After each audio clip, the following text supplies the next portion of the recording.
In the autumn of 1943, the United States Army Air Forces faced a crisis in the skies over Europe. American B-17 bombers were flying deep into German territory without long-range fighter escort. The strategy depended on the belief that bombers could defend themselves through concentrated defensive fire. That belief was proving dangerously wrong. German fighter pilots quickly identified the bomber's weakest point, the rear. Attacks from directly behind, known as the 6 o'clock position, allowed enemy aircraft to absorb a short burst of inaccurate defensive fire before unleashing devastating cannon attacks. Tail gunners tasked with stopping these attacks were struggling. Armed with heavy machine guns and equipped with basic iron sights, they were expected to calculate speed, distance, deflection, and bullet drop, while kneeling in extreme cold under fire at high altitude. Combat analysis revealed the truth. Tail gunners were hitting their targets less than 10% of the time. Bomber losses climbed to unsustainable levels. By October 1943, commanders openly questioned whether daylight bombing could continue at all. At a bomber base in England, one tail gunner refused to accept the situation. Staff Sergeant Michael Romano was not an engineer, scientist, or officer. He had no formal technical training and no background in weapons design. Before the war, he worked in factories in Pittsburgh. In the Army Air Forces, he was assigned to the tail position largely because he was small enough to fit there.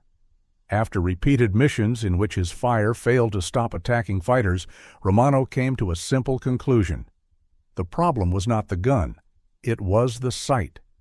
Tail gunners could not see clearly enough to correct their aim. They were firing blind. While examining his position after a mission, Romano noticed reflections in the curved plexiglass at the rear of the aircraft. That observation sparked an idea.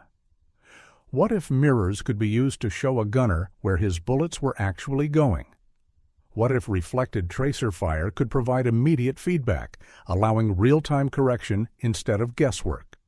Romano began sketching a system combining angled mirrors with a salvaged reflector sight. The design required no power, no major structural changes, and no factory installation. It also violated Army Air Forces regulations. Unauthorized modifications to defensive armament were strictly prohibited. Romano proceeded anyway. With the help of a veteran aircraft mechanic, Romano assembled the system using salvaged components from damaged aircraft. The modification was installed quietly, without approval or documentation. Its first test would not take place on a range. It would take place in combat. On the very next mission, a German fighter attacked from the rear. Using the reflector sight and mirrors, Romano adjusted his fire in real time. The enemy aircraft was destroyed. It was his first confirmed kill. The unauthorized modification was discovered after landing. Officers ordered its immediate removal and threatened disciplinary action. But the situation had changed. Bomber losses were mounting. Tail gunnery effectiveness was objectively poor. And now there was evidence, recorded by gun cameras, that one improvised system worked. Senior commanders intervened. Romano was allowed to continue flying with the modification installed under observation. Gun cameras would collect data. Results would determine its fate. Over the next missions, the results were unmistakable. Romano's hit rate increased dramatically. His ammunition usage dropped sharply. When other tail gunners received similar mirror-assisted sights, the pattern repeated. Confirmed kills increased. Bomber losses from rear attacks decreased. German pilots began altering their tactics. Rear approaches were no longer safe. Within weeks, maintenance crews were building the systems as quickly as materials allowed. Higher headquarters soon authorized the modification. What began as an illegal field experiment became standard practice. The principles behind Romano's system, reflector sights combined with improved situational awareness, were later incorporated into the official Cheyenne tail turret. That turret became standard equipment on late-war B-17 bombers. Post-war analysis showed that bombers equipped with improved tailgun sighting systems suffered more than 30% fewer losses from rear attacks. That reduction translated into hundreds of aircraft and thousands of aircrew who survived missions they otherwise would not have. Michael Romano received recognition for his service, but never sought attention for his innovation.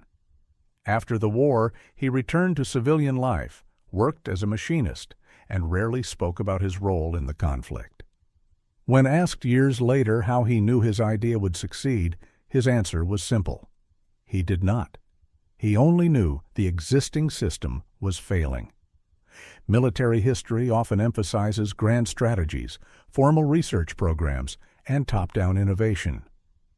But sometimes progress comes from the opposite direction, from individuals with no authority, no permission, and no tolerance for broken systems. Michael Romano's mirrors did not change the war on their own, but they changed the odds, and for thousands of bomber crews, that was enough.